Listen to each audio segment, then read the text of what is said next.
आप सभी को मैं बता दूं कि उपनल संविदा संघ जो है निरंतर कोर्ट की लड़ाई लड़ते आ रहा है। 2018 में कुंदन सिंह बनाम सरकार का फैसला आया था। कुंदन सिंह बनाम सरकार का जब फैसला आया था तो हाईकोर्ट ने साफ कह दिया था कि इन कर्मचारियों को आप 1 साल के अंदर इनकी नियमावली बनाइए और इनको नियमित कीजिए। और जब हाईकोर्ट बोल सकता है कि आप नियमित हो सकते हैं तो मतलब संवैधानिक है, आप नियमित हो सकते हो। तो आप सोचिए, हाईकोर्ट में कोई अनपढ़ आदमी नहीं बैठा है, बल्कि सरकार में हो सकते हैं अनपढ़ आदमी बैठे हो, क्योंकि वो अगर सरकार हमारी मांगों के लिए नहीं सुन रही है, सरकार ने हाईकोर्ट का जो फैसला था 1 साल के अंदर हमारी जो नियमावली बननी थी, कई विभागों में एक पद पर 4 लगे हुए हैं। जैसे आप स्वास्थ्य विभाग की बात करें तो स्वास्थ्य विभागों में ढांचा चरमरा रखा है। अगर आप टेक्निकली देखें, शिक्षा विभाग में सभी पद के सापेक्ष लगे हुए हैं, कोई परमानेंट पद के सापेक्ष लगा हुआ है, कोई आउटसोर्स के सापेक्ष लगा हुआ है, और अन्य विभाग ऐसे कई सारे विभाग है। उपनल में स्वास्थ्य विभाग है, वन विभाग है, मत्स्य पालन है, संस्कृति विभाग है, ऐसे 50 विभाग है। एक विभाग पे ये फैसला नहीं था, ये सभी विभागों के लिए फैसला था।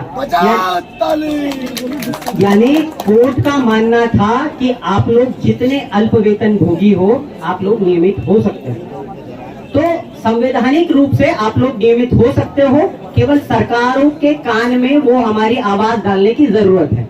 मैं आप सभी लोगों से ये कहना चाह रहा हूँ आज छोटे भाई के नाते कि आज किसान जो है दिल्ली बॉर्डर पर, हरियाणा बॉर्डर पर केवल 10 से 12 हजार किसान एकत्रित होकर ऐसी प्रचंड बहुमत की सरकार को उन्होंने हिला कर रखा है कि हर मीडिया में उनकी चर्चा है, हर चैनलों में उनकी चर्चा है, हर विपक्ष में उनकी चर्चा है, हर वो निर्दलीय प्रत्याशियों के मुंह में उनकी चर्चा है। लेकिन 20,000 25,000 उपनल कर्मचारी होते हुए हम यहाँ देहरादून में इकट्ठा नहीं हो पा रहे। सोचिए, आप अगर सोचिए कि अगर 12 से 14 हजार किसान पूरे देश को, प्रचंड बहुमत की सरकार को हिला सकते हैं, तब तो आप 25,000 कर्मचारी किसी केंद्र सरकार को जाकर भी अपनी मांगे मना सकते हो। लेकिन आप अपनी एक राज्य सरकार से मांगे नहीं मनवा पा रहे हो। कारण क्या है? कारण ये है कि देहरादून में बैठ के लोग अभी भी कार्यालय में काम कर रहे हैं। कारण ये है कि देहरादून से लोग सड़कों में आने में शर्मा रहे हैं। लोग सोच रहे हैं कि लोगों को पता चल जाएगा मैं उपनल कर्मचारी हूं, मैं आके स्टेज पे बोल रहा हूँ मैं उपनल कर्मचारी हूँ।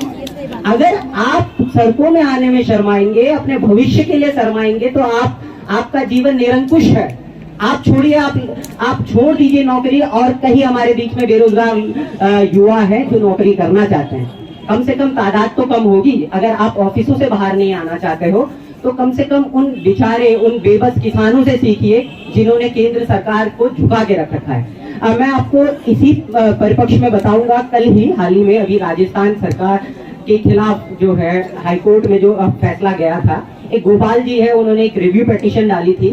वो कम से कम 22 सालों से अपनी लड़ाई अकेले लड़ रहे थे।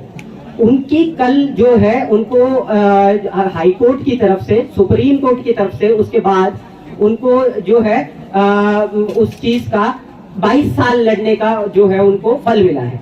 वो पहले लेबर कोर्ट से जीते, फिर 5 साल बाद वो एक सिंगल बेंच में गए, सिंगल बेंच से भी जीते, फिर सरकार डबल बेंच में उनके खिलाफ गई, लेकिन वहां भी जीते। फिर जाके देखिए 22 साल की लड़ाई उन्होंने लड़ी थी। हम लोगों को सारे पैंतरे अपनाने पड़ेंगे नियमित होने के लिए, चाहे सरकार कान बंद करके चुप हो जाए। इसलिए मैं आप सभी लोगों से कहना चाहता हूं। और साथ में एक और बात कि हाईकोर्ट ने उस सरकार को लताड़ लगाते हुए और कोर्ट ऑफ कंडम्पशन के थ्रू उनको कहा है कि अगर सरकार इस कर्मचारी और इनके साथ वाले कर्मचारी को नियमित नहीं करती है तो सभी 10 दिनों के अंदर जेल के भीतर होंगे, 10 दिनों के अंदर जेल के भीतर होंगे। और ये ऑर्डर में है, मैं आपको व्हाट्सएप कर दूंगा अगर किसी को चाहिए तो। लेकिन मेरा स्वयं का पर्सनल मानना यह है कि हमको सारी के सारे पैतरे वो अपनाने पड़ेंगे जिससे हम नियमित हो। मैं ये चीज आप लोगों से कहना चाहता हूँ कि आज इस सरकार में अगर एक गाय मरती है, एक कुत्ता मरता है, तो उसकी भी पूछ है, लेकिन एक उपनल कर्मचारी मरता है तो उसकी कोई पूछ नहीं है, उसको कुत्ता भी नहीं पूछ रहा है। मैं सही बात बता दूं, अगर एक गाय भी अगर सड़क में मरती है तो उसका इस सरकार में पूछ है। लेकिन हम जैसे जो अपने युवा अपना पूरा जीवन इसमें खराब कर रहे हैं, जो महिलाएं 10-10 हजार की तनख्वाह में, बच्चे की फीस नहीं है देहरादून में 10,000 रुपए, तो आप इतनी तनख्वाह में क्या घर पाल पाओगे। तो यही मेरा निवेदन है कि संविदा संघ उपनल संविदा संघ जो है हाईकोर्ट की लड़ाई निरंतर लड़ते आ रहा है, और हमने जो है उसमें अपना एक खाता फ्लैश किया है। आपके उस संबंधी कोई भी डिटेल होगी तो हम आपको बैलेंस शीट के साथ 6 महीने में हर वो डिटेल देंगे जो आपको चाहिए। आपके पैसों का बिल्कुल दुरुपयोग नहीं होगा, जिसकी जो इच्छा। मैं चाहता हूं कि जो पढ़े लिखे लोग इस मामले में आगे आए, वो चीज को समझे, ताकि हम लोग भविष्य में नियमित हो सके।